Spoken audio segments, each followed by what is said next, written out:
result of the Church's move into the Roman Empire and beyond was that the biblical background of Christians was replaced with a pagan one. Jewish Christians came to the Church with a view of God and traditions connected to the history of God's relationship with the chosen people.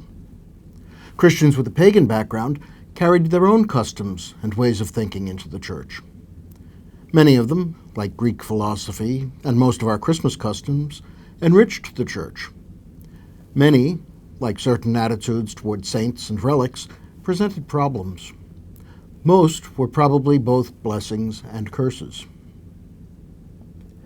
As the Church continues to spread throughout the world, attitudes that differ from biblical thought continue to enter our way of viewing God and the world. Some enrich us, some present problems, some do both. The difficulty is that we tend to take those attitudes for granted and fail to measure them against the Scriptures and the teaching of the Church. There's so much a part of us that we don't even notice it.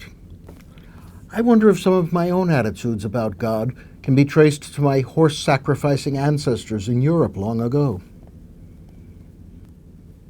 In this week's passage from Mark, the Pharisees point out that Jesus' disciples don't follow the customs of their ancestors, and as their master, Jesus is responsible for what they do or fail to do. Because of their negative portrayal in the Gospels, we may forget that the Pharisees were very devout believers who tried to shape every aspect of their lives with reference to their faith. They did not consider following various practices as a replacement for faith.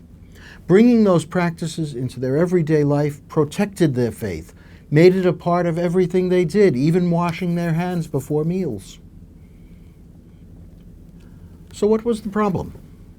What's wrong with having practices that allow faith to be part of everything we do?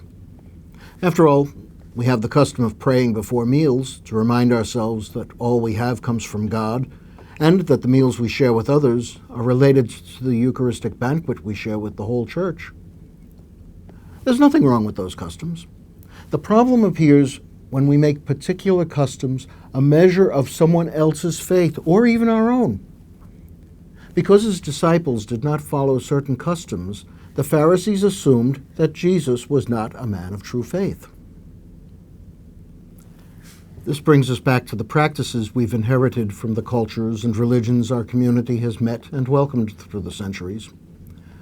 Those practices can help us make our faith more than an intellectual exercise. They can help us understand God's works and help us actually do something on a regular basis about that understanding. However, there are two reasons we must always be ready to examine our devotional practices. The first is that how we show our faith eventually shapes our faith.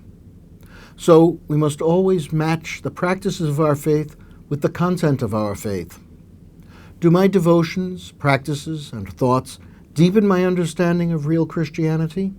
Or am I in danger of wandering from the truth? Have the customs I learned from my family, from my community, and from the teachers of my faith begun to warp or replace that faith? The second reason I must examine my practices is that I might otherwise inflate their value and decide that all Christians must pray and practice as I do. I will then be like the Pharisees, who presumed to know the quality of Jesus' faith by what he and his disciples did or didn't do. The Church has been, when all is said and done, enriched by a careful openness to many ways to express our faith. As individuals, we must be as open, but as careful.